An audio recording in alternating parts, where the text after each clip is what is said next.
पूजन होत आहे.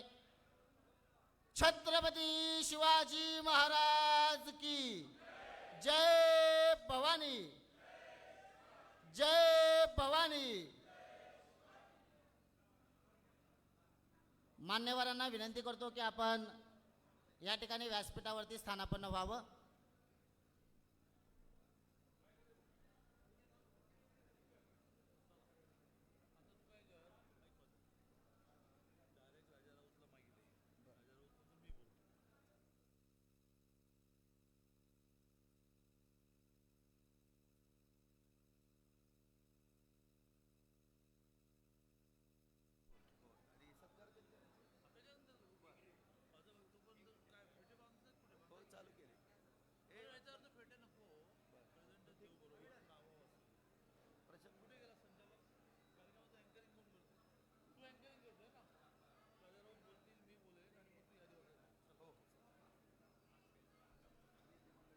सर्व मान्यवरांना विनंती करतो आपण व्यासपीठावरती स्थानापन्न व्हावं. बार्शीच्या प्रथम नागरिक आदरणीय तेजस्विनीताई कथले आपल्याला देखील विनंती आहे आपण व्यासपीठावरती येऊन स्थानापन्न व्हावं. बार्शी बाजार समितीचे सभापती आदरणीय विजयजी गरड सर, उपसभापती आदरणीय बाबासाहेब गायकवाड, उपनगराध्यक्ष रोहित पाटील या सर्वांना विनंती आहे आपण व्यासपीठावरती येऊन स्थानापन्न व्हावं. या ठिकाणी आजच्या या सत्कार समारंभ सोहळ्याचं व या कार्यक्रमाचं प्रास्ताविक करण्यासाठी आमंत्रित करतोय बार्शी तालुक्याचं लाडकं नेतृत्व, आपल्या सर्वांचे लाडके नेते, विकासरत्न व्यक्तिमत्व माननीय राजाभाऊ राऊत यांना विनंती करतो की आपण या कार्यक्रमाचं प्रास्ताविक करावं. माननीय राजाभाऊ राऊत.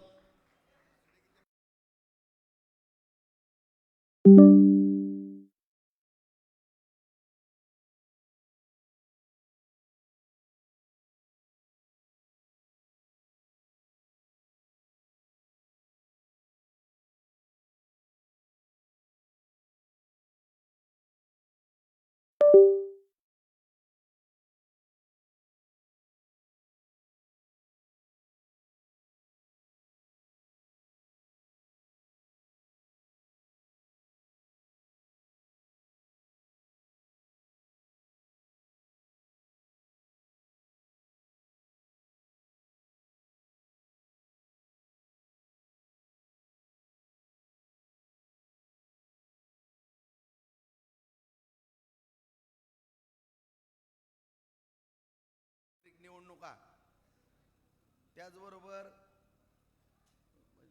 त्याचबरोबर झालेल्या कृषी उत्पन्न बाजार समितीच्या निवडणुकीच्या निमित्तानं आपल्या सर्व जिल्ह्यामध्ये, राज्यामध्ये आपल्या सर्वांनाच माहित आहे की अत्यंत चांगल्या पद्धतीचे निकाल आज आपण भारतीय जनता पार्टीच्या RPIच्या माध्यमातून या ठिकाणी बांधवून देऊ शकलो. आज त्या निमित्तानं आपल्या सर्वांचेच मार्गदर्शक, ज्यांनी मला आदरणीय देवेंद्र फडणवीस साहेबांजवळ नेऊन एक अत्यंत राजकीय जीवनामध्ये एक उभारी दिली, ते असे आदरणीय चंद्रकांत दादा या ठिकाणी आज आपल्या समोर उपस्थित आहेत. कारण आपल्या बऱ्याच जणांना माहिती आहे की आदरणीय दादांची नजर माझ्याकडे गेली आणि मला बरोबर हेरलं दादाने, आणि दादा म्हणले की कोल्हापूरला आम्ही गेलो होतो की राजा, तुला भारतीय जनता पार्टी बरोबर काम करावं लागल, मी तुझ्या नेहमी पाठीशी राहील आणि देवेंद्र फडणवीस साहेबांचा सुद्धा आशीर्वाद तुला सातत्याने राहील. आणि या परिस्थितीमध्ये आपण बांधवांनो काम करायला सुरुवात केली आणि त्यावेळेसपासून खऱ्या अर्थानं आपल्या बार्शी तालुक्यामध्ये एक नवचैतन्य निर्माण झालं आणि एक विकासाचं पर्व सुरू झालं. कारण त्यावेळेस मी माजी आमदार होतो, त्यावेळेस आशिफभाई तांबोळी नगराध्यक्ष होते. आपले जवळपास 40 पैकी 29 नगरसेवक त्यावेळेस निवडून आले होते आणि अचानक पंचायत समिती आपल्याला भारतीय जनता पार्टीमध्ये प्रवेश केल्याबरोबर भारतीय जनता पार्टीची सुद्धा पंचायत समिती दादा आपल्या आशीर्वादानं त्यावेळेस गेल्या वेळेस सुद्धा आलेली होती. आणि आपल्या मार्गदर्शनाखाली, देवेंद्र फडणवीस साहेबांच्या मार्गदर्शनाखाली काम करत असताना, मी त्यावेळेस माजी आमदार असताना एवढं या बार्शी तालुक्याच्या विकासाचं पर्व सुरू झालं आणि सर्वांच्याच एक प्रेरणेतून किंवा सहकार्यातून भारतीय जनता पार्टीच्या माध्यमातून त्या ठिकाणी काही युतीच्या माध्यमातून मला उमेदवारी जरी घेता आली नाही तरी मी अपक्ष उभा राहिलो आणि त्या ठिकाणी आमदार झालो बांधवांनो. आणि आदरणीय देवेंद्र फडणवीस साहेब त्यावेळेस महाविकास आघाडीचं सरकार स्थापन होत होतं आणि आपल्या सगळ्यालाच माहित आहे की कुणीही सत्तेला पाठिंबा देतंय, परंतु माझ्यावरती असंख्य केलेले सहकार्य किंवा सातत्यानं माझ्या प्रत्येक राजकीय जीवनातील जडणघडणीमध्ये आदरणीय देवेंद्र फडणवीस साहेबांनी दादांनी वेळोवेळी लक्ष दिलं आणि त्या सर्व गोष्टीची मनामध्ये मला जाणीव होती. आणि त्यावेळेस विरोधी पक्ष नेतेपदाला पाठिंबा देणारा एक राजेंद्रराव ठरला आणि ह्या सर्व गोष्टी पार्टीनं त्या सर्व गोष्टीची काळजी घेतली, पार्टीनं त्याची नोंद घेतली आणि खऱ्या अर्थानं आज बार्शी तालुक्यामध्ये ज्यावेळेस आदरणीय देवेंद्र फडणवीस साहेबांच्या मार्गदर्शनाने सत्ता स्थापन झाली आणि शिंदेसाहेब मुख्यमंत्री झाले, साहेब उपमुख्यमंत्री झाले, दादाही मंत्री झाले आणि सगळ्यांच्या प्रेरणेतून बार्शी तालुक्याला जवळपास 4,000 कोटीहून अधिक निधी बांधवांना आपण आणू शकलो. आज आपल्या संपूर्ण बार्शी तालुक्यातील जवळपास आवर्जून मी दादांना सांगू इच्छितो की दादासाहेब बार्शी उपसा सिंचन योजना, साठवण तलाव, किटीवेर या सगळ्या ह्याच्यातून साधारण 1-2-3 महिन्यामध्ये जवळपास नव्यानं 50,000 एकर जमीन ओलिताखाली येते. एवढं मोठं काम आपण मला तिथं बरोबर घेतलं म्हणून एवढं शेतकऱ्यांसाठी तुमच्या सगळ्यांच्या प्रेरणेतून मी काम करू शकलो. बार्शी नगरपालिकेला 296 कोटीची योजना दिली, जलजीवन मिशनच्या योजना दिल्या. तुम्हीही दादा सोलापूर रस्ता जिथं 2 तास जायचे तुम्ही 1 तासात आले, तोही रस्ता तुम्ही केला. त्याचबरोबर धाराशिव रस्ताही तुम्ही केला दादा. आणि तुम्ही PWDचे मंत्री असताना सगळ्या खऱ्या अर्थानं हे शहराच्या कडेचे रस्ते करण्याचं जाळं या ठिकाणी विणलं गेलं आणि अत्यंत चांगल्या पद्धतीनं रस्ते, गटारी, दिवाबत्ती, नगरोत्थान योजना, भगवंत मैदान, त्याचबरोबर कोर्ट, सेशन कोर्ट, उपजिल्हा रुग्णालय. आता दादांना वेळ कमी असल्यामुळं मी शॉर्टमध्ये सांगतो. आणि ग्रामीण भागामध्ये सुद्धा प्रत्येक योजना या ठिकाणी बांधून आपण राबवू शकलो. अशा रीतीनं जवळपास 4,000 कोटी रुपयाचा निधी, पीक विमा, सततचा पाऊस, त्याचबरोबर अतिवृष्टी या माध्यमातून 1,000 कोटी रुपयाचं सातत्यानं शेतकऱ्यांच्या पाठीशी सरकार उभं राहिलं. आणि या सर्व गोष्टीची एक प्रत्येकाला काळजी होती. ठीक आहे, दुर्दैवानं आपण त्या खोलात जात नाही, परंतु विधानसभेला काही शासनाच्या माध्यमातून मी प्रयत्न करत होतो बांधवांनो, परंतु त्या ठिकाणी काही तालुक्यातील माझ्या तरुण बांधवांचा माझ्याबद्दल गैरसमज झाला. त्याच्यामध्ये मीही काही चुकलो असलो तरी काही तरुणांबरोबर चर्चा केली किंवा कोणती चूक नाही किंवा काय विषय झाला या सगळ्या गोष्टी मी आपल्यासमोर मांडल्या. आणि ह्या सगळ्या तुमचा सगळ्या तालुक्यातला विषय जो विरोधकांनी उचलून धरला आणि विनाकारण बहु केला, कारण नसताना सगळ्या तालुक्यामध्ये संभ्रम निर्माण केला बांधवांनो.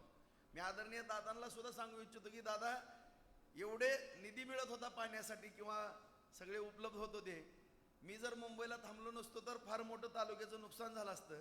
त्याच्यामुळं मला जनतेमध्ये जास्त फिरता आलं नाही आणि त्याचा एवढा बहु केला विरोधकांनी की ते विधानसभेच्या 6,000 मतावरती येऊन ठेपलं गेलं.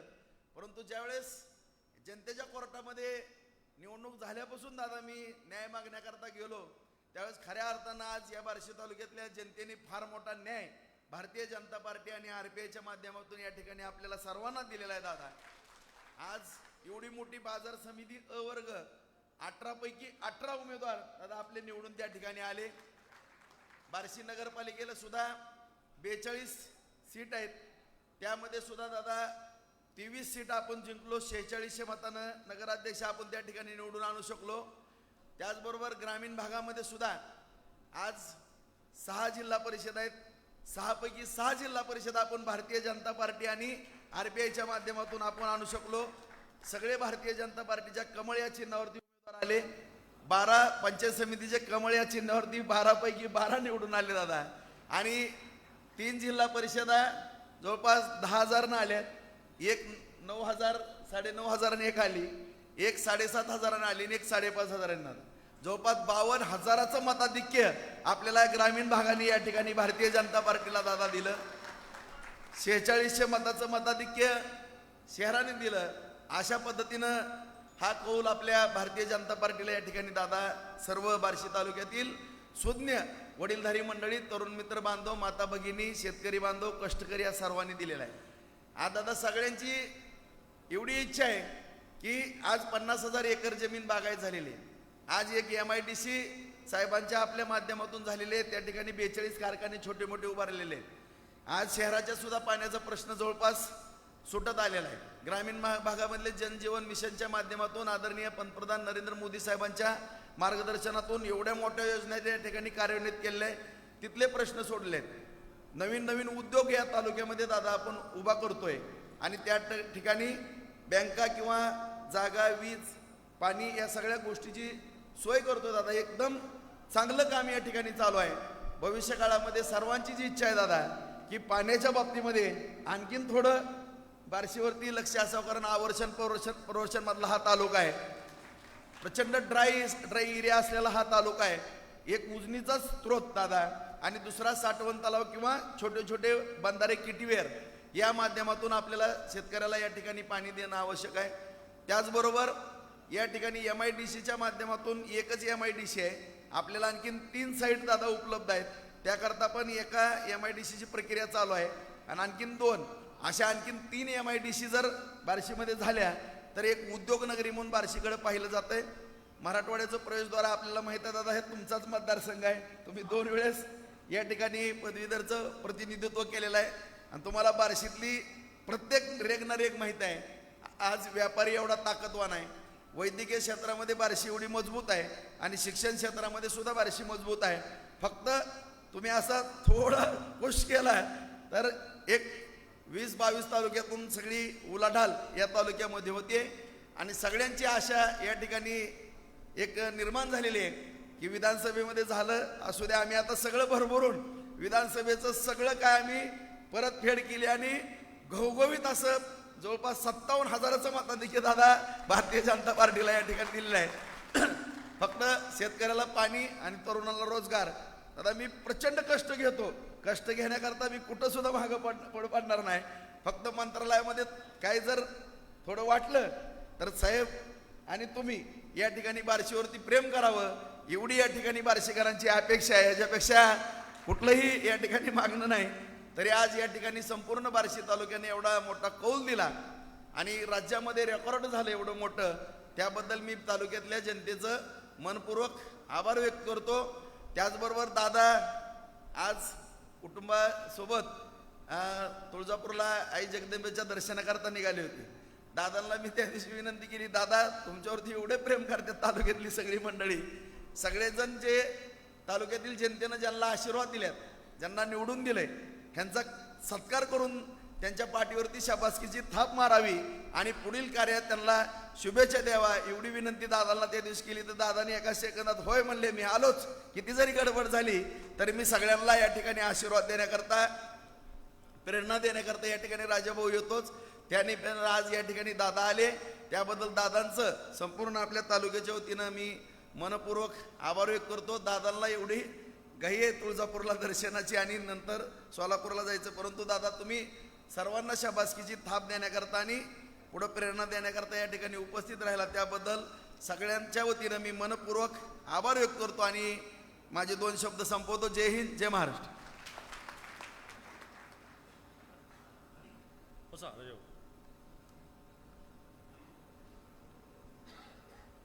मी सुरुवातीला आपल्या सगळ्यांची माफी मागेन की मी खूप घाईघाई करतो आहे, पण राजकीय कार्यकर्ता असू देत किंवा नागरिक असू देत,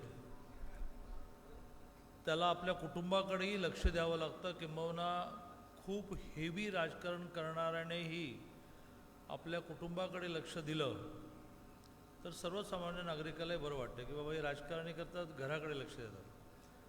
तसं मी येणारा इकडे म्हटल्यानंतर बायकोने तुळजापूरला आपल्याला देवीच्या दर्शनाला जायचं असं म्हटलं.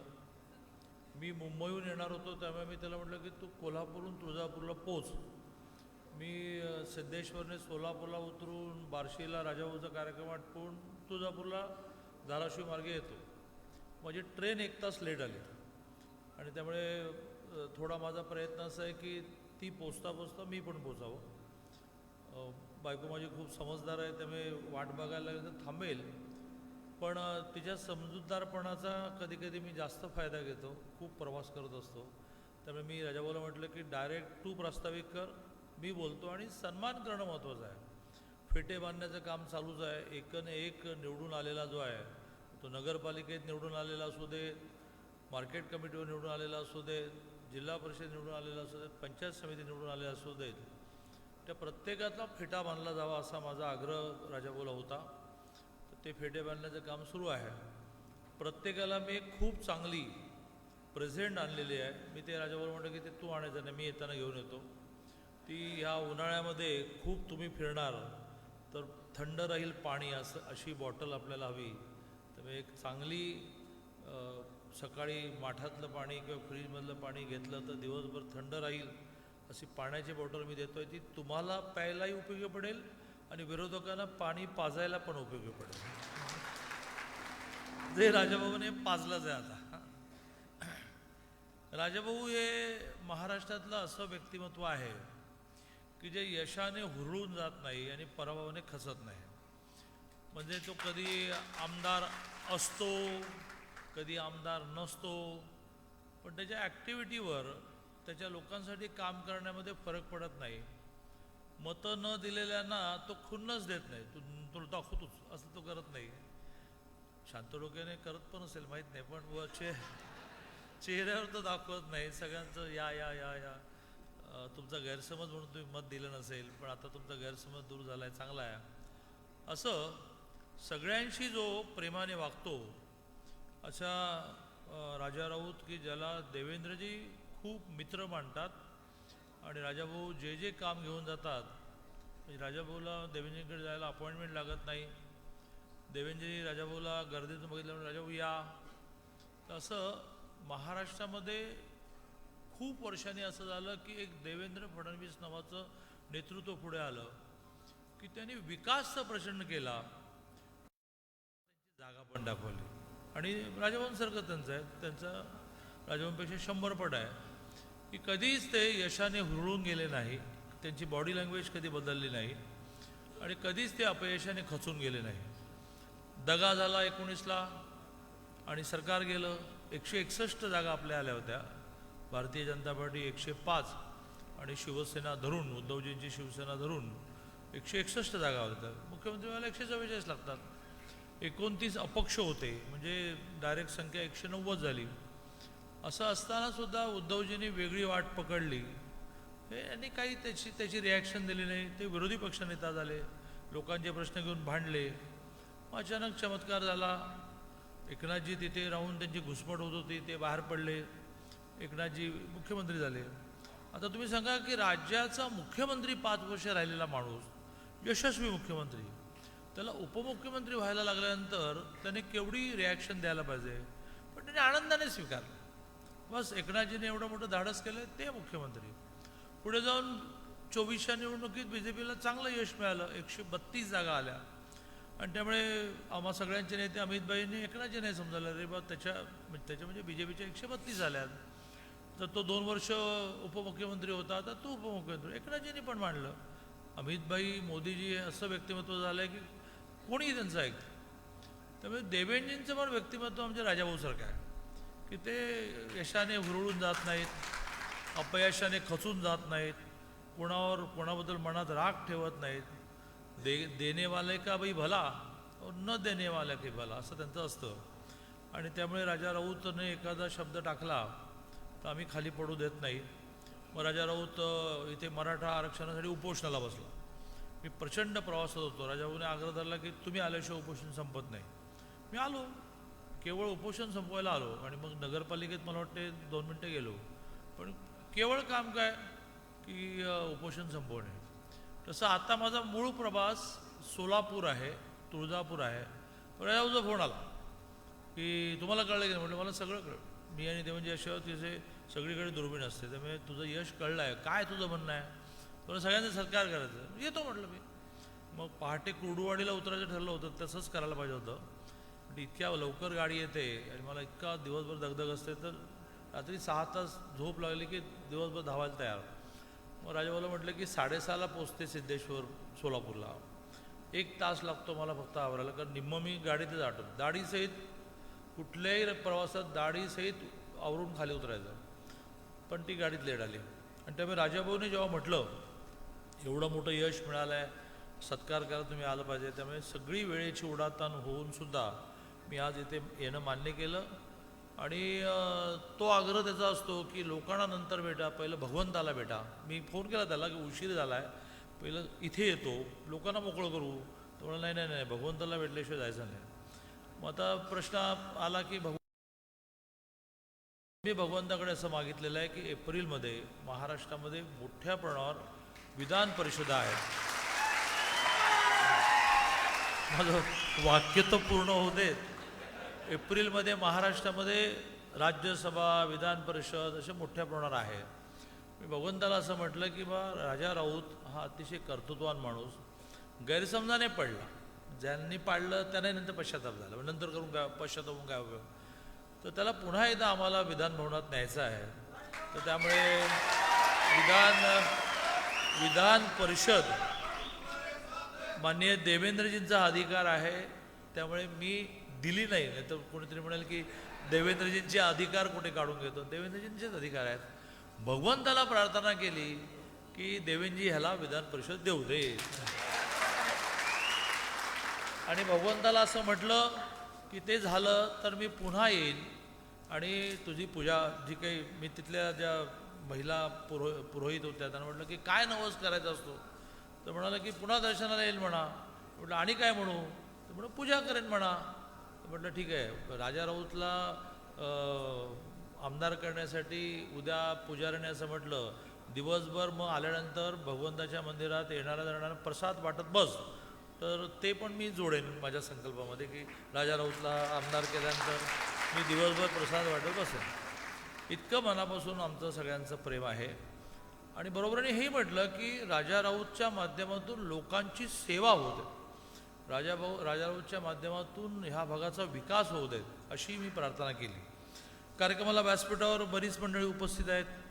प्रामुख्याने आपल्या नगराध्यक्ष आहेत सौ तेजस्विनीताई, प्रशांत कतले, आपले उपनगराध्यक्ष आहेत श्री रोहित रमेश पाटील, जिल्हा परिषदेला निवडून आलेले दीपक अरुण वैद्य आहेत, रेश्माताई देवेंद्र डोके आहेत, भारतीताई मदन दराडे आहेत, नंदकुमार दत्तात्रय काळे आहेत, सुजाताताई धनाजी डोईफोडे आहेत, सोनालीताई महेश बोधले आहेत. असे पंचायत समितीचे सदस्य 12 आहेत. मीनाक्षी मुरलीधर रोंगे आहेत, सुरेखाताई वालचंद मुंडे आहेत, शरद वसंत बसवंत आहेत, किरण श्रीमंत घुले आहेत, ऐश्वर्याताई रणजित महानवर आहेत, संजय आबासाहेब भड आहेत, राजेंद्र पांडुरंग सुरवसे आहेत, भीमा धर्मा गव्हाणे आहेत, विमल रामलिंग काटे आहेत, संतोष चंद्रकांत निंबाळकर आहेत, जयमालाताई भाऊसाहेब जाधव आहेत, सविताताई विश्वनाथ साबळे आहेत. इकडे एक मार्केट कमिटीला 18 जण निवडून आलेले आहेत.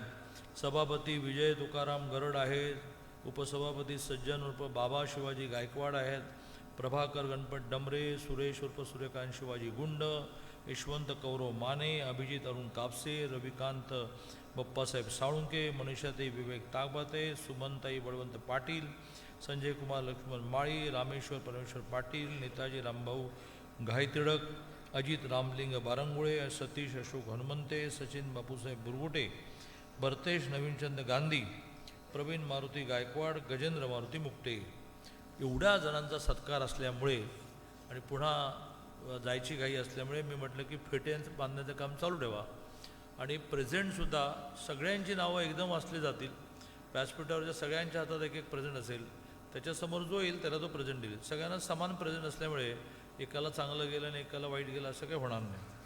त्यामुळे असे सर्व व्यासपीठावर मान्यवर निवडून आलेले सगळे सदस्य, नगरपालिकेचे सदस्यांची पण नावं वाचली पाहिजेत. नगरपालिकेचे सदस्य, नगराध्यक्ष आणि उपनगराध्यक्ष नाव मी वाचलं, पण त्या व्यतिरिक्त विजय विठ्ठल राऊत, अनुरथ अरुण वाणी, सौ सुनीताताई रामदास ढोणे, सौ अर्चनाताई जितेंद्र बारसकर, श्री अमोल अनिल चव्हाण, सौ उर्मिलाताई नाथा मोहिते, सौ शमाताई दिलीप रिकिबे, श्री राजू दत्तात्रय गोंगाणे, श्री संदेश भीमराव काकडे, सौ मीराताई शीतल नाळे, सौ सुजाताताई तुळशीदास मस्के, सौ आबेदा इम्तियाज तांबोळी, श्री स्वप्नील पसू उगडे, श्रीमती उर्मिलाताई अगंद मुळे, सौ भागीरथीताई किशोर त्रिंबके, श्री संतोष लक्ष्मण बारंगुळे, श्री दीपक पांडुरंग राऊत, सौ फरजाना महेदमिया जलसे, श्रीमती लक्ष्मीबाई पांडुरंग गव्हाणे, सौ चंद्रकलाताई रोहिदास कांबळे, श्री विजय मधुकर चव्हाण, सौ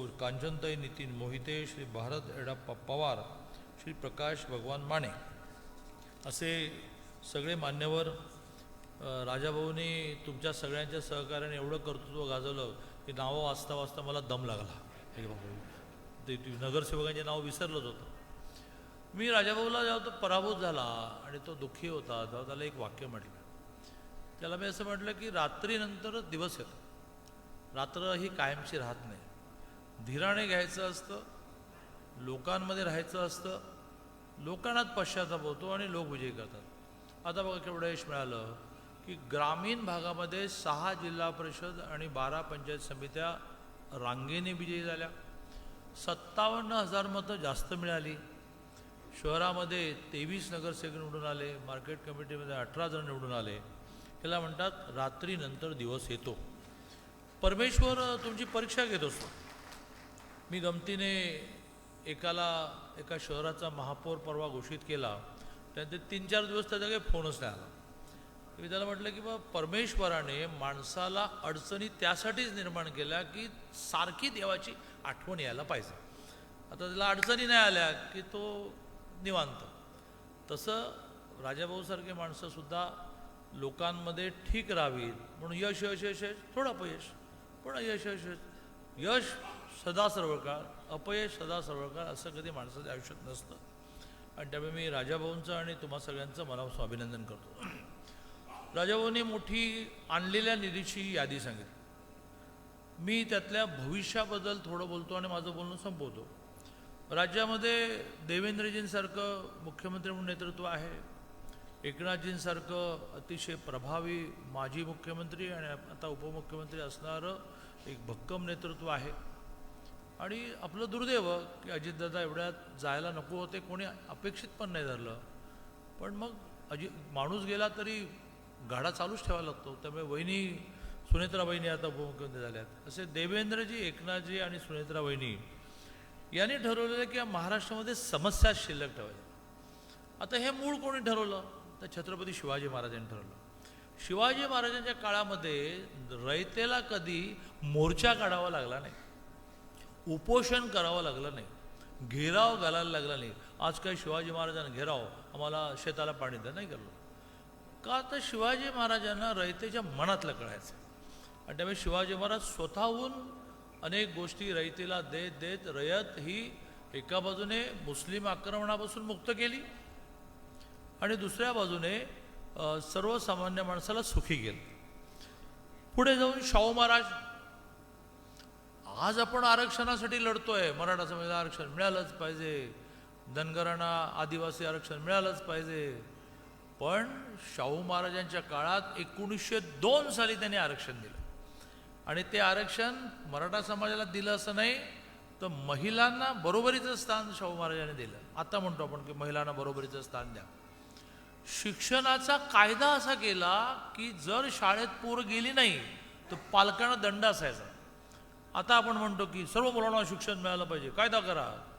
1902ला शाहू महाराजांनी केला की मुलं शाळेत गेली नाही तर पालकांना दंड असायचा. आणि त्यामुळे छत्रपती शिवाजी महाराज, शाहू महाराज यांचे वंशज आम्ही सगळे, पण प्रामुख्याने देवेंद्रजी, एकनाथजी आणि आता सुनेत्राबाईंनी असल्यामुळे त्यांनी ठरवलं की महाराष्ट्राचा विकास कसा करायचा, MIDC कुठे द्यायची, उद्योग कुठे आणायचे, शेतीला पाणी कुठे द्यायचं, पिकांना भाव कसे द्यायचे, खूप विचार केला. आता ही काय निवडणुकीची सभा नाही, पण तुम्ही काय हवं आहे ते कागदावर उतरवायला पाहिजे ना, ज्याला इंग्लिशमध्ये म्हणतात व्हिजन, मराठीमध्ये दृष्टी. तुमची विकासाची दृष्टी पाहिजे. आपल्याकडे काय झालं आहे, वर्षानुवर्ष काँग्रेसच्या राजवटीमध्ये विकास म्हणजे काय, रस्ते, विकास म्हणजे काय, नळाला पाणी, विकास म्हणजे काय, गटर, सांडपाण्याची निर्गत व्हायलाच पाहिजे, प्रश्नच नाही आहे. पण विकास म्हणजे माणसाचा विकास.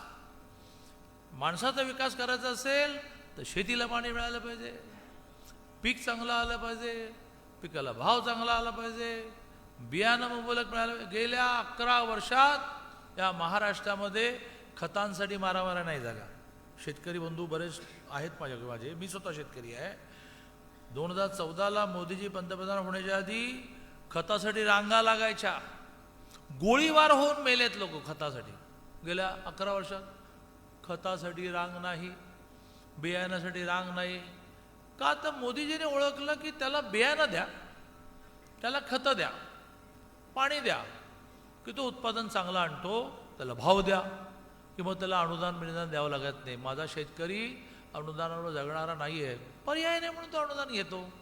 तो स्वाभिमानी आहे, मी बायको पोरं कष्ट करणार, कष्ट करायला त्याला काम तर द्या. मग मोदीजींनी त्याला दर 4 महिन्याला 2,000 द्यायला सुरुवात केली. मग देवेंद्रजींनी दर 4 महिन्याला 2,000, शेतकऱ्याला 12,000. किती लोकांना? देशात 12 कोटी लोकांना. का दिले? तर त्याला बियाणं आणि खतं घ्यायलाही पैसे नसतात. मी 2.5 एकर कोरडवाहू जमीन असणाऱ्या शेतकऱ्याचा मुलगा, या 2.5 एकरमध्ये भागणार नाही म्हणून वयाच्या 10व्या वर्षी माझे वडील मुंबईला पळून गेले आणि आयुष्यभर मिलमध्ये कामगार होते. पण मग नंतर जेव्हा ते लग्न झालं, आम्ही मुलं झालो, तर आम्हाला मे महिन्यात घेऊन जायचे गावी. सकाळी जाग आली, माझ्या काकाला मी आबा म्हणायचो. आबा कुठे गेला? तर काही नाही, आज खताचं पोतं आणायचं, कोणाकडे ते 500 रुपये मिळतात का बघायला गेला. हे जे म्हणतात ना 12,000ने काय होतात, त्यांना म्हणा की गावात जा. माझ्या आबाला 2 तास 4 घरी एक 500 देतोच का रे, हे 500 देतोच का रे असं म्हणून 500 मिळायचे. मग खताचा पोता हे मोदीने ओळखलं. 12,000 द्यायला लागले, 500 काय 12,000 घे, बियाणं आण, खतं आण, पाणी मी द्यायलाच बसलो आहे, मग शेतमालाचा तुला भाव मी द्यायलाच बसलेला आहे. मला सांगा, हा बेल्ट आपला साखरेचा पण आहे, म्हणजे ऊस उत्पादक शेतकऱ्याचा. 14 पासून FRP देता आली नाही, असं फार कमी कारखान्यांचं झालं. का? तर इतिहासात पहिल्यांदा मोदीजींनी साखरेचा भाव बांधून दिला. 3100च्या खाली साखर विकायचं. मी 14 ते 16 सहकार मंत्री होतो. हे सगळे कारखाने माझ्या अंडर यायचे. ते म्हणायचे की अहो 2900 रुपये FRP द्यायची, साखरेचा भाव 1900, देऊ कुठून? हे कारखाना घेऊन जा. मोदीजींनी ओळखलं आणि त्यांनी काय केलं, साखर 3100च्या खाली विकायची नाही, त्याच्या खाली विकेल त्याला शासन. 3100 कारखानदाराला मिळाले, तो FRP द्यायला लागला. मग इथेनॉल आणलं. इथेनॉल काय? तर जवळजवळ ते पेट्रोल डिझेलच आहे, पण पेट्रोल डिझेलमध्ये मिक्स केल्यानंतर काही गाडीला प्रॉब्लेम येत नाही. मग कारखानदार म्हणाला की अरे हे बरं आहे इथेनॉल, साखर काढणं बंद करायला लागला. काही जणांनी मशीन अशी डेव्हलप केली, जेव्हा साखरेची डिमांड येतं साखर काढायची, त्याच कारखान्यामध्ये डिमांड संपली की इथेनॉल काढायचं. कारखान्याकडे पैसा आला, शेतकऱ्यांच्या ऊसाचं बिल द्यायला लागला. हा विचार प्रत्येक वेळेला कोणी मोर्चा नाही काढला, पण आम्ही सगळेजण छत्रपती शिवाजी महाराजांचे वंशज आहोत की ज्यांना रयतेच्या मनातलं कळतं. आणि म्हणून रयतेने आपल्याला काय हवं आहे याची यादी केली पाहिजे. आईसुद्धा मूल खेळत असलं तर लक्ष देत नाही, ते रडायला लागलं की मग त्याला दूध देते, जवळ घेते.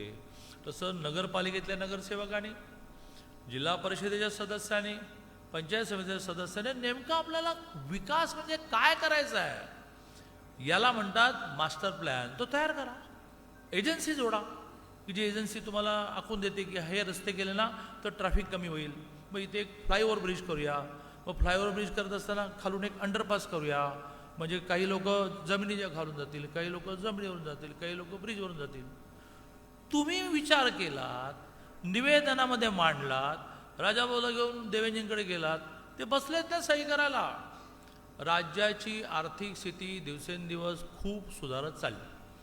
विरोधकांना काही म्हणू दे, मी आता एवढं टेक्निकल समजून सांगत, त्यामुळे एकच समजून सांगतो की ज्या अनेकांकडे लाख 2 लाख कोटी रुपये द्यायला आहेत, ज्याला म्हणतात फायनान्शियल इन्स्टिट्यूशन, वित्तीय संस्था, त्या देवेंजींना कॉन्टॅक्ट झाले. ते म्हणाले की आम्हाला तुम्हाला पैसे द्यायचे आहेत, तर तसे घेता येत नाही ना. मग देवेंजी खूप हुशार, त्यांनी युक्ती काढली की या फायनान्शियल इन्स्टिट्यूशनने, म्हणजे थोडक्यात बँक समजा, बँक कळते, याने कॉन्ट्रॅक्टरची बिलं द्यायची. 6 महिने कॉन्ट्रॅक्टरने त्यांचं व्याज 10% द्यायचं, बँकेचं 14% आहे. 6 महिन्यानंतर समजा सरकार बिल देऊ शकली नाही तर सरकारने व्याज द्यायचं. शक्यतो सरकारने 6 महिन्याच्या आत द्यायचं, म्हणजे फायनान्शियल इन्स्टिट्यूटवाला फ्री झाला. याला वेळेत पैसे मिळाले 10%, अशी एक नवीन युक्ती त्याला कॅबिनेटमध्ये मान्यता घेतली. मग आता खूप मोठा पैसा असा आला की ज्यात सरकार पैसे टाकणार नाही, कॉन्ट्रॅक्टर काम करेल, फायनान्शियल इन्स्टिट्यूट त्याला पैसे देईल, त्याचं बिल चुकतं करून टाकेल, 6 महिन्यापर्यंत कॉन्ट्रॅक्टर व्याज भरेल, पण बाहेर 14% ते 10%ने भरेल. 6 महिन्यात सरकार देईल तरी 6 महिन्यानंतर सरकार व्याज देईल. अशा आणखीन 10 युक्त्या आहेत, ते मी आता सांगत बसत नाही. मुद्दा एवढाच की आता सरकारकडे पैसे खूप आहेत. तुम्हाला मागता येतात की नाही हा प्रश्न आहे. तुम्ही काहीतरी मागाल तर त्याचे पैसे मिळणार नाहीत. आणि त्यामुळे आता एकच उदाहरण देतो की मुख्यमंत्री वैद्यकीय सहायता कक्ष, की ज्याच्यामध्ये सुरुवातीला किती मिळायचे, 1 लाख 2 लाख.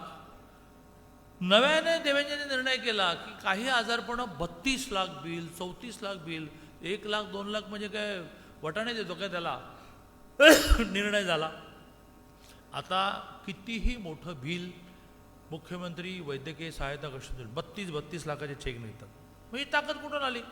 लोक देवेंद्रजीला द्यायला लागले. देवेंद्रजी माझं काम केलं, मला काही सेवा सांगा ना. देवेंद्रजी म्हणतात मुख्यमंत्री सहायता कक्षामध्ये टाक. वर्षाला 500-600 कोटी द्यायला लागले. 5 वर्षात 4-5 हजार कोटी देणार. या महाराष्ट्रात एकही माणूस आजारी पडू नये, आणि आजारी पडला तर पैसे नाही म्हणून ट्रीटमेंट मिळालेल्या होता कामा नये. आयुष्यमान कार्ड आहेच 5 लाखवालं, त्याची हॉस्पिटल हळूहळू वाढवतो. तर तुम्ही म्हणता कार्ड आहे, इकडे जा, तो हॉस्पिटलला म्हणतो की माझ्याकडे योजना नाही, तिकडे जा नाही म्हणतो. आणि आम्हाला बरं हॉस्पिटल पाहिजे, ते बरं हॉस्पिटलला घेत नाहीत. मग अशांनी मुख्यमंत्री वैद्यकीय सहायता कक्षात अर्ज करा. 24 तासात चेक निघतो. 24 चेक पण नाही, त्या हॉस्पिटलला RTGS जातं. म्हणजे तुमचा आरोग्याचा प्रश्न संपला, तुमचा खताचा संपला, तुमचा बियाणाचा संपला. दर महिन्याला 1500 मुख्यमंत्री माझी लाडकी बहीण आहेच, की ज्यामुळे नवऱ्याला रुबाब दाखवता आला की तू नको देऊ मला पॉकेट मनी, माझा भाऊ पाठवतो 1500 रुपये. हां, त्यातले उलट उरले तर मी तांदळाच्या डब्यात लपवून ठेवते, तुलाच लागलं तर मी देते. बरोबर ना? का पिठाच्या डब्यात लपवता, का साडीत लपवता, का उशीच्या खोळीत लपवता. पण त्यामुळे तिला 1500 द्यायलेले, शेतकऱ्याला तिला वर्षाला 18,000 द्यायलेले, शेतकऱ्याला वर्षाला 12,000 द्यायलेले. आता काय राहिलंय काय? आता ह्यामुळे लोकांनी ते जे मोदींचं स्वप्न आहे की 2047ला देशाच्या स्वातंत्र्याला 100 वर्ष पूर्ण होतील, तेव्हा देश जगात क्रमांक 1 वर गेला पाहिजे. तर त्यासाठी तुम्ही सगळ्यांनी काम करणं अपेक्षित आहे. 12,000 मिळाले, वाह, आता काय काम नको. पण 18,000 मिळाले, वाह, काय काम. असं करून चालणार नाही. मोदीजी पंतप्रधान झाले तेव्हा देश 11व्या नंबरला होता, आता तो 4थ्या नंबरवर आला. 2030 साली तो 3ऱ्या नंबरवर येणार. 35 साली चायनाला मागे टाकून तो 2ऱ्या नंबरवर येणार. 2047ला अमेरिकेला मागे टाकून तर नंबर 1ला येणार. तो येण्यासाठी सगळ्यांचे 2 हात कामाला लागले पाहिजे. सगळ्यांचे 2 हात. तरुणाचे लागले पाहिजेत, हां, महिलांचे लागले पाहिजेत, पुरुषांचे, महिलांचे, ज्येष्ठांचे, सगळे सारखं काम करा. नाही मग घराला आपल्याला अलीकडे पैशाची आवश्यकता नाही, काम करा. आवश्यकता नसलेले पैसे दान करा. भगवंताच्या मंदिरात जाऊन हुंडीमध्ये टाका. काम करा. तुम्ही काम केलात तर तुम्ही श्रीमंत होणार, देश श्रीमंत होणार. जगात भारताला नंबर 1 वर आणायचं आहे. आणि त्यामुळे पैसे विकासाला कमी नाहीत. तुम्ही सगळेजणं वेगवेगळ्या योजना तयार करा. माणसाचा विकास म्हणजे काय, याचं एक अर्धा मिनिटात उदाहरण देऊन माझं मी बोलणं संपवतो. मग आपल्याला जवळजवळ 60-65 जणांना सन्मानित करा. जरी आम्ही सगळेजण हातात प्रेझेंट घेऊन उभं, जो समोर दिसेल त्याला देणार. 5 मिनिटात आटपेल, पण तरी 65 जण आहेत ना. पण कळावं म्हणून मी तुम्हाला एक उदाहरण देतो. मी काय म्हटलं की रस्ते विकास, गटर विकास, शुद्ध पाणी, हे तर करायलाच पाहिजे. त्याला म्हणतात माणसाच्या प्राथमिक गरजा. प्राथमिक आरोग्य केंद्र, हे सगळं, मग आयुष्यमान कार्ड, हे सगळं पाहिजे. माणसाचा विकास म्हणजे काय? माणसाचा विकास म्हणजे मी माझ्या मतदारसंघामध्ये माझ्या पैशाने एक मानसी नावाचा प्रकल्प चालवला. काय आहे मानसी प्रकल्प? एवढा एकच प्रकल्प सांगतो. माझे एकूण 36 प्रकल्प आहेत. काय आहे प्रकल्प? तर 15 ते 20 वयोगटातली मुलगी ही, तिला काहीतरी हवंय असतं. मग तिला जिमला जायचं असतं, तिला योगाला जायचं असतं, तिला ब्युटी पार्लरला जायचं असतं, तिला आउटिंगला जायचं असतं, तिला सिनेमाला जायचं असतं. निसर्ग आहे. लहानपणी दूध हवं असतं, 15 ते 20मध्ये ब्युटी पार्लरमध्ये जायचं असतं. मग ज्यांच्या घरची स्थिती नाही, योगाला 1000 रुपये फी भरावी लागते, जिमला 2000 भरायला लागते, ब्युटी पार्लरला 500 रुपये द्यायला लागतात, अशा मुलींनी काय करायचं? मग ती कॉलेजला जायला लागली की बाकीच्या मुली करताना बघून ती मनामध्ये खंतावते, तिला दुःख होतं की बाबा माझे आईवडील श्रीमंत नाही, ते मला हे करता येतं. त्यातून तिच्या पर्सनॅलिटीवर, व्यक्तिमत्वावर परिणाम होतो आणि ती निगेटिव्ह होते समाजाबद्दल, की आम्हाला काही मिळालंच नाही, हे श्रीमंतांचं बरं आहे, मग हे कोणीतरी देऊया. म्हणून आम्ही मानसी स्थापन केलं. मानसीचं पॅकेज काय ऐकल्यानंतर काही मुली माझ्या कोथरूडमध्ये राहायला येतील, तर मेडिकल चेकअप, तिच्यामध्ये जी डेफिशियन्सी म्हणजे तूट आहे शरीरामध्ये, त्याची टॉनिकच्या गोळ्या, टॉनिकचे इंजेक्शन, रोज योगा फ्री, रोज योगासनानंतर खाणं, पौष्टिक खाणं रोज, दर महिन्याला सॅनिटरी नॅपकिन फ्री, वाढदिवस आम्ही साजरा करणार, दर 3 महिन्याने ब्युटी पार्लरमध्ये जाणं फ्री, दर 6 महिन्याने डेंटिस्टकडे जाऊन दात क्लिनिंग करून घेणं फ्री. हे आपल्याला माहिती नसेल, आपल्याला वाटतं की मी रोज ब्रश करतो, पण लय आत साचलेलं असतं. पण डेंटिस्ट घेतो 1200 रुपये, मग आमची ताई कुठून देणार? तर आम्ही 10-12 डेंटिस्टची पॅकेज केलं की आमची वही ठेवा, आमच्या ताईकडे कुपन असेल, तुम्ही कुपनं जमा करा, आम्ही तिच्या वतीने पैसे देणार. दर 6 महिन्याने डेंटिस्टकडून दात क्लिनिंग करून फ्री, दर 3 महिन्याला सिनेमा फ्री, दर 6 महिन्याला जवळच्या एखाद्या स्पॉटला आउटिंग फ्री. हे आमचं पॅकेज आहे. आम्ही केळेवाडी नावाच्या झोपडपट्टीपासून सुरुवात केली, 40 मुली, आता आमच्या 45 ब्रँचेस झाल्या आणि मुली आणि महिला म्हणून 3300 झाल्या. आता दर 3 महिन्याने ह्या 3300 जणी एकत्र येतात. आज तुम्ही आलात असे एकत्र येतात. 1 तास अप्रतिम भजनाचा कार्यक्रम असतो, 1 तास अप्रतिम प्रवचनाचा कार्यक्रम असतो, 1 तास तुम्ही ज्या योगा शिकवलं त्याचं सामूहिक योगा लोकांना दिसावं की काय शिकता, आणि अप्रतिम त्याला आम्ही म्हटलं प्रसादाचं जेवण असं, प्रसादाचं जेवण असं, दर 3 महिने सुरू. आता त्या महिलांचे इंटरव्ह्यू घ्या, मग तुम्हाला कळेल की माणसाचा विकास म्हणजे काय. हे तुमच्या यादीतच नाही आहे. तुमच्या यादीत काय आमचे खड्डे भरले ते भरून द्या, ते भरूयात ना, ते भरायला लागतील, पण दिस इज कॉल. मग नगरपालिका, आता हे माझ्या पैशाने मी करतो, लोकवर्गणीतून करतो, CSRमधून करतो. नगरपालिकेचं सुद्धा नगरपालिकेच्या बजेटमध्ये टाकून हा उपक्रम होऊ शकतो की शहरामध्ये जी महिला, जी मुलगी योगा करायला तयार आहे, तिला योगा टीचरचा पगार नगरपालिका देईल, CSRच्या माध्यमातून मिळवू, पण तिला 1 रुपया योगाला द्यावा लागणार नाही. तिला एवढं सगळं ब्युटी पार्लर वगैरे हळूहळू करा, पण तिला दर महिन्याचे सॅनिटरी नॅपकिन फ्री, तिला रोज नाचणीचा लाडू फ्री, की जेणेकरून तिच्या शरीरामध्ये रक्त वाढेल. हे नगरपालिकेला करायला काय अडचण आहे? बाकीचं ते मी आधी सांगत नाही, मला वेळ नाही, ते मला कधी कधी मी केलेलं सांगायला मला आवडत पण नाही. तर या लाईन्सवर विचार करा. उद्योग तर आहेच, MIDCमध्ये उद्योग आले पाहिजेत. देवेंद्रजी गेले दावोजला, दरवर्षी दावोजला सगळ्या जगातले गुंतवणूकदार येतात ज्यांना पैसे गुंतवायचे. दरवर्षी देवेंद्रजी सगळ्यात जास्त महाराष्ट्राला आणतात. ह्याही वेळेला आणल्यात. आपल्याला आकडे पण बोलता येत नाही, आम्ही आपली गिरणी कामगारची पोरं, आम्हाला आकडे पण बोलता येत नाही. येतात बोलायला, पण तुम्हाला वाटावं की खरंच आहे की किती मोठमोठे, आणि ते खरंच आहे मोठमोठे आकडे आणतात. मग राजाभाऊने आग्रह करावा की तुम्ही एकूण 143 मोठमोठे उद्योग आणलेत, 2 आमच्या MIDCत द्या, देतील ते, तर इंडस्ट्रीजला कन्व्हिन्स करतील. 2 मोठे उद्योग आले, 4-5 हजाराचा रोजगार उपलब्ध होईल. बरं, आपण सगळेजण आता गावं समृद्ध झाल्यामुळे गावातून बार्शीत राहायला येत नाही का, तर 2 जनावरं आहेत, धारा काढायच्या आहेत, मग शेतावर जायचं आहे. पण घरातल्या एकाला नोकरी मिळाली, दरमहा 20,000 रुपये मिळायला लागले, वर्षाला 2,40,000 मिळाले, ऊसाचं पण बिल आलं, दरमहा दुधाचं पण बिल येतो, श्रीमंत.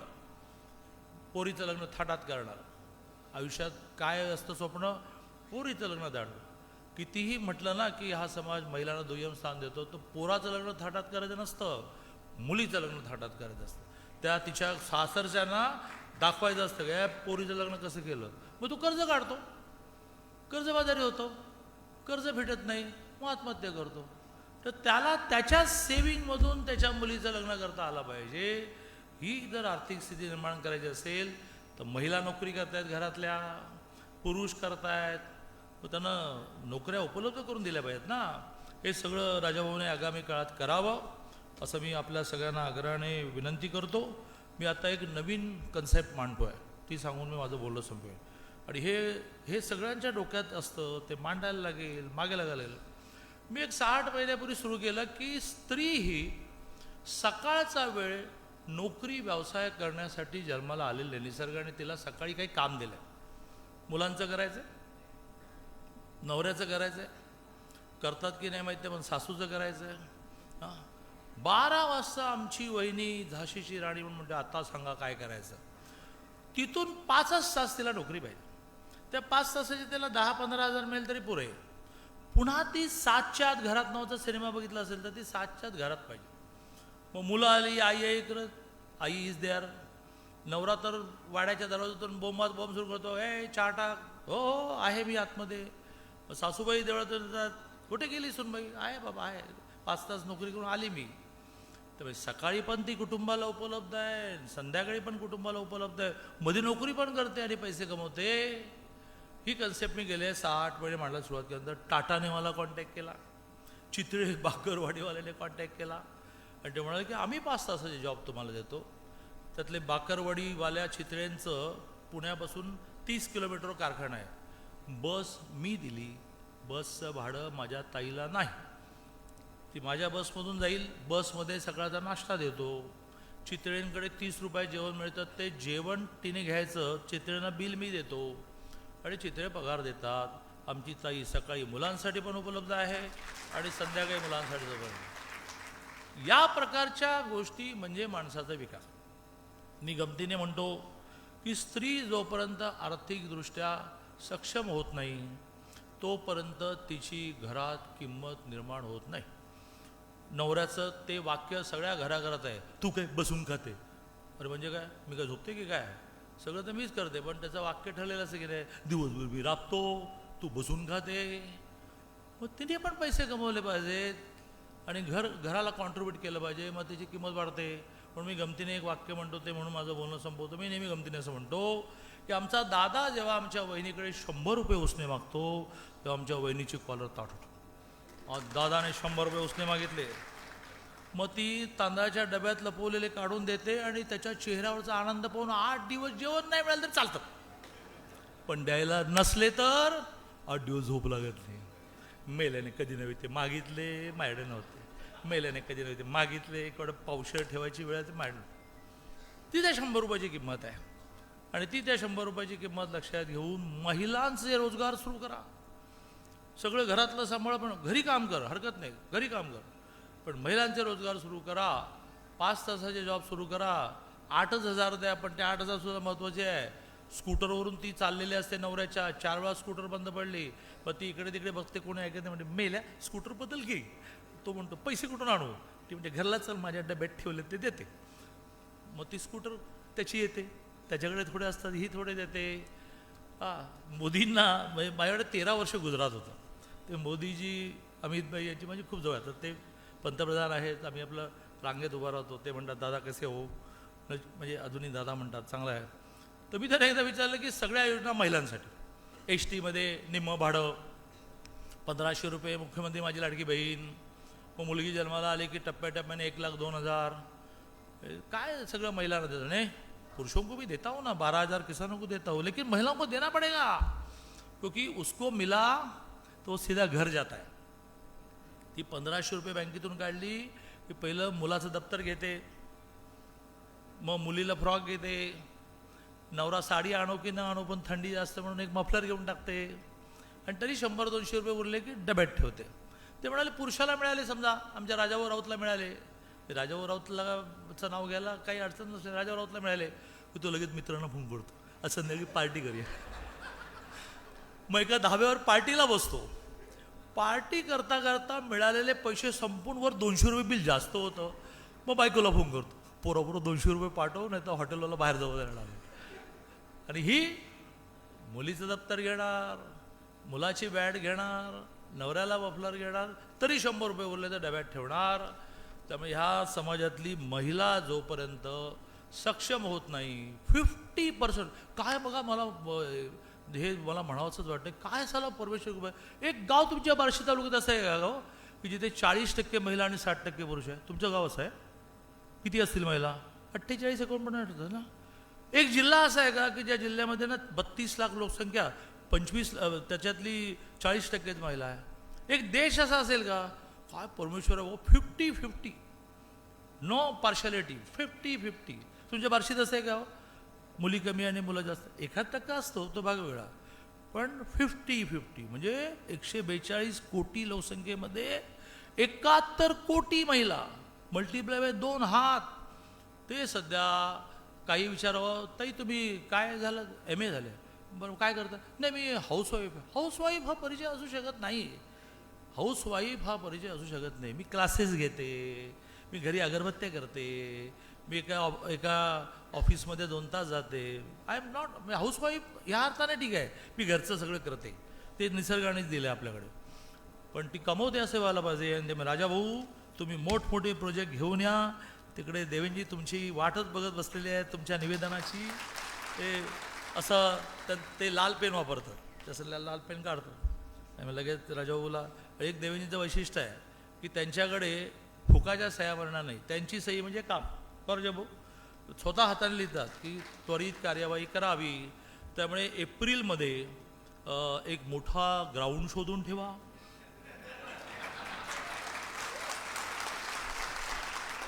आता तुम्हीच सांगता की 57,000 मतं जास्त मिळाली या प्रत्येकाला आनंद होईल ना. मत का देतो माणूस त्याला प्रेम असतं म्हणून मत देतो. पक्षाबद्दल प्रेम चिन्हाबद्दल प्रेम देवेंजीबद्दल प्रेम मोदीबद्दल प्रेम राजाभाऊबद्दल प्रेम. मग त्याला राजाभाऊ आमदार झाला की आवडेल की नाही आवडेल आणि सगळा खर्च राजाभाऊ मी करणार. ते जे लोक येणार ना त्यांचं जेवण खाण. जय हिंद जय महाराष्ट्र. आता अँकरने भरभर मगाशी मी वाचली तशी यादी वाचायची त्या सगळ्या फेटेवाल्याने यायचं. मोहन नांगरे कुठे आहेत कोण सगळ्यांच्या हातात प्रेझेंट द्या जेणेकरून काय करायचं नाही माझं अरे आपल्या महाराष्ट्र राज्याचे लाडके उच्च व तंत्र शिक्षण तथा संसदीय कार्यमंत्री आदरणीय चंद्रकांत दादा पाटील यांचा सत्कार या ठिकाणी माननीय राजाभाऊ राऊत. मी शाहू महाराजांच्या कोल्हापूरमधून येतो. पुण्याला आमदार आहे माझ्या राष्ट्रीय अध्यक्ष अमितभाईने म्हटल्यामुळे मी पुण्यात जाऊन आमदार झालो पण मी मूळ कोल्हापूरचा 2दा आमदार तिथे होतो. तर शाहू महाराज खुश झाले. मी शाहू महाराज नाही आहे. शाहू महाराज खुश झाले की त्यांचं सोन्याचं कडं द्यायचे डोक्याचा फेटा द्यायचे. तर मी इतका खुश झालो की राजा राऊतला माझं घड्याळ देतो.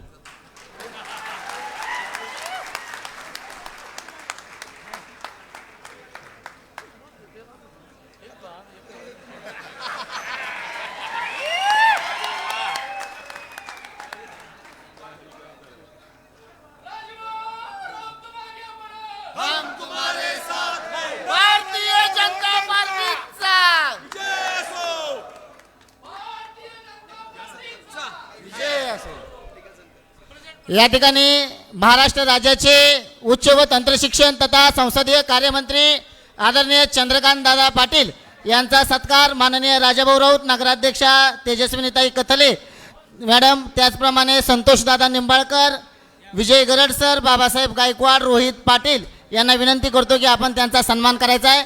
जोरदार टाळ्यांच्या गजरामध्ये आपण या ठिकाणी दादांना आपण या ठिकाणी शुभेच्छा देतोय.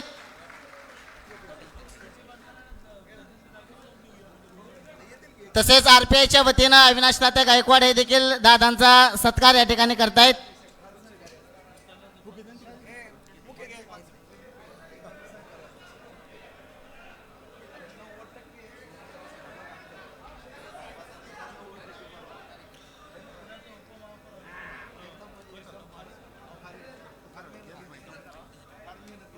तसेच डिजिटल मीडियाच्या वतीनं देखील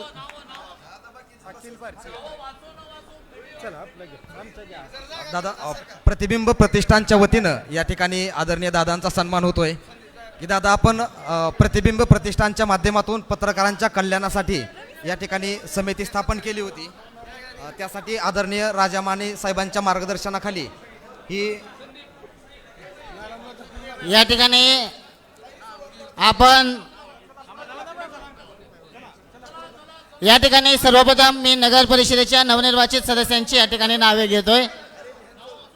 या ठिकाणी सर्वप्रथम बार्शीच्या प्रथम नागरिक नगराध्यक्षा आदरणीय तेजस्विनीताई कथले यांचा सन्मान या ठिकाणी होतोय. जोरदार टाळ्यांच्या गजरामध्ये आपण त्यांचा या ठिकाणी सन्मान करूयात. यानंतर बार्शी नगर परिषद बार्शीचे उपनगराध्यक्ष रोहित रमेश पाटील यांचा या ठिकाणी सन्मान होतोय. रोहित रमेश पाटील यांचा दादांच्या शुभ हस्ते या ठिकाणी सन्मान होईल.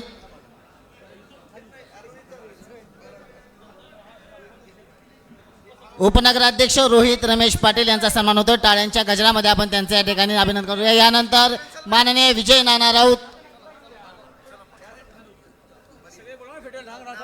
सर्व नवनिर्वाचित कृषी उत्पन्न बाजार समितीचे संचालक तसेच बार्शी नगर परिषद बार्शीचे नूतन नगरसेवक यांनी या ठिकाणी व्यासपीठावरती यायचे. सर्वप्रथम नगरसेवकांना विनंती आहे आपण व्यासपीठावरती यायचे.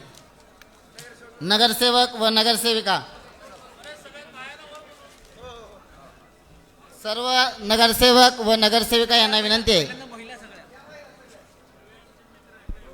ज्या महिलांना फेटे बांधले आहेत त्या सगळ्या महिला नगरसेविका पंचायत समिती सदस्य जिल्हा परिषद सदस्य त्या महिला सगळ्या पहिल्यांदा वर या. या ठिकाणी नवनिर्वाचित सदस्यांचा सन्मान आदरणीय चंद्रकांत दादा पाटील यांच्या शुभ हस्ते होते. जोरदार टाळ्यांच्या गजरामध्ये आपण सर्वांचं या ठिकाणी अभिनंदन करायचे. कृषी उत्पन्न बाजार समिती बार्शीमध्ये 18 पैकी 18 जागा जिंकत बार्शी नगर परिषद बार्शीमध्ये